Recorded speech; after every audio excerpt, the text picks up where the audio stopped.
Hi, welcome to Minute with Mary. Yep, I broke out my red coat. It is February, and for a lot of people, love is in the air. But I'm going to take just a minute to kind of share the flip side of that. For some people, Valentine's Day is a very painful day to get through. Difficult relationships are what I call unsafe relationships. And often in my office, people will come in and they'll say, I just keep dating the same person over and over and over with the same traits, just a different name. And so some of those traits that lead us to just kind of an unhealthy relationship, or what are called unsafe people. And unsafe people have some very distinct traits that if you're aware of them, you can kind of navigate and go differently. One of the main traits of an unsafe person is that they are masterful at shifting the blame.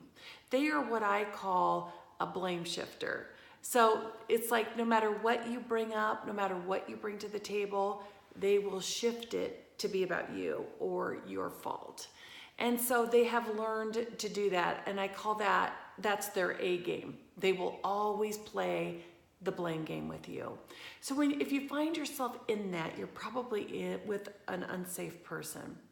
Another trait of an unsafe person is that they are always in kind of a child relationship with you. For some reason, it always feels like you're the adult and they're the child. And they sabotage things that you do sometimes that are kind of adulting behaviors.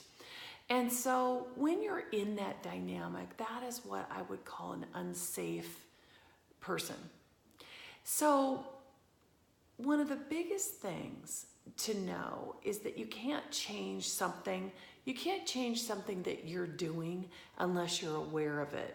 Awareness leads to all change.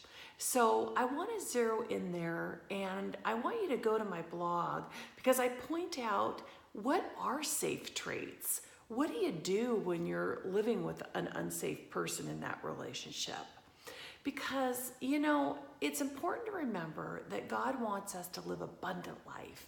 He wants us to have that peace, and He wants us just to have it all. And so sometimes we've got to take a really hard look at those relationships. So I encourage you, go to my blog. There's also a great printable handout that goes with it that could help you in this area.